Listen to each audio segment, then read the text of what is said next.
Great Sunday morning, April 11th, 2021. To God be the glory for yet another dawning of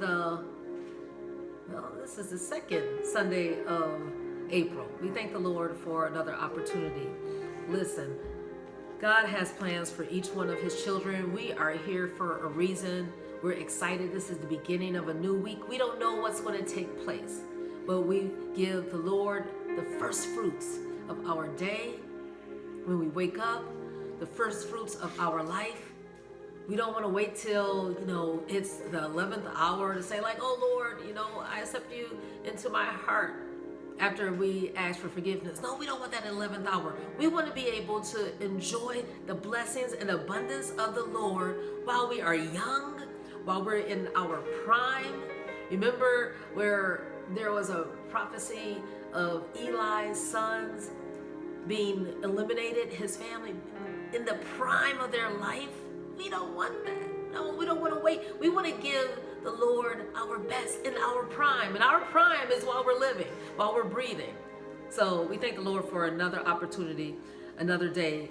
That reminds us of Psalm 71. We would have gone to that chapter where it says, oh Lord, do not depart from me when I am old, when I am gray.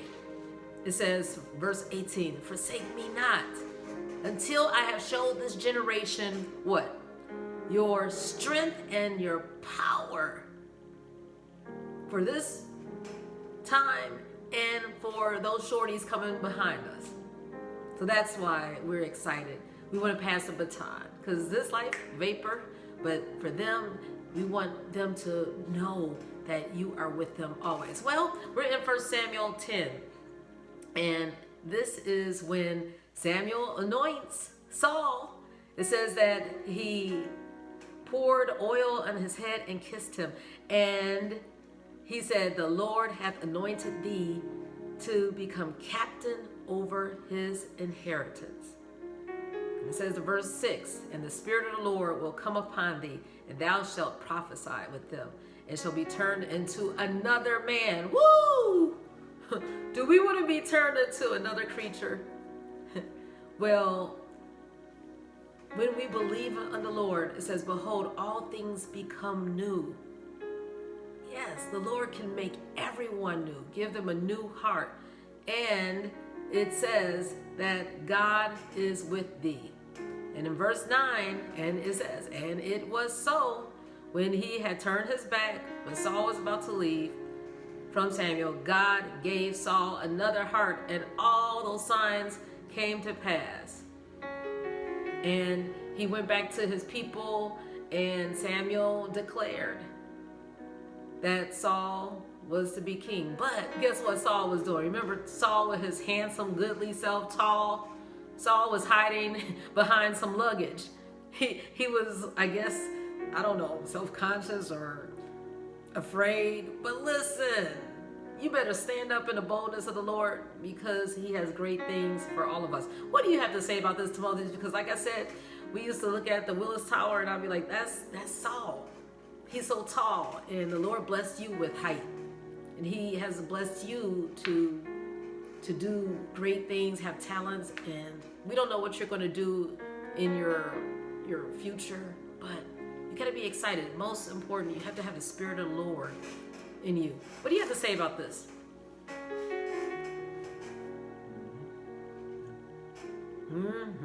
Yeah, you better accept these words and put them down in your heart, because without the direction of the Lord, you're going to be aimless. So something else that happened when Samuel told everybody that Saul is going to be appointed, he's now your leader, there were people at the end, who were like, ooh, they were rejoicing. Yes, long live the king. And they gave him presents. But then there were a couple of people, some children, some people from Belial. And they're like, ugh. You're going to have some uhs. They were haters. And in fact, they despised him. But what was Saul's reaction?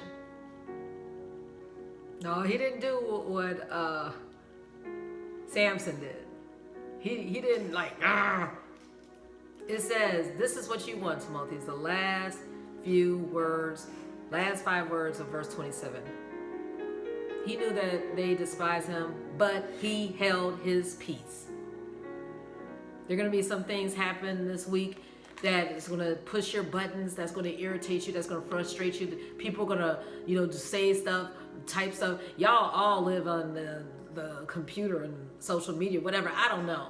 And that's just a different world. There are going to be things that people are going to type, but he held his peace. Why? Because the Spirit of the Lord was in him, and he didn't have to respond. You don't respond to everything.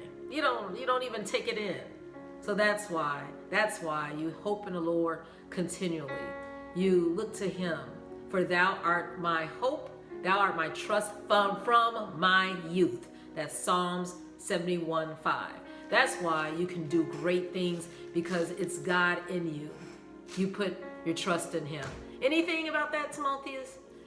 Are you ready for this week? Look, don't waste that height.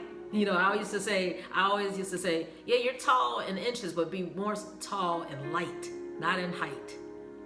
Because you want people to look up to you because of your internal strength, your character. And not just because, you're 6'3". What are you, 6'3", 6'3 and a half, 6'4"? Barely 6'3". You're taller than 6'3". I don't know. But anyway, let people look up to you because of that. All those kids who are looking up to you, yeah, make sure that you have the right light and not yourself. All right, have a wonderful day in the Lord, enjoying his presence, and know that God wants to do great things in all of us.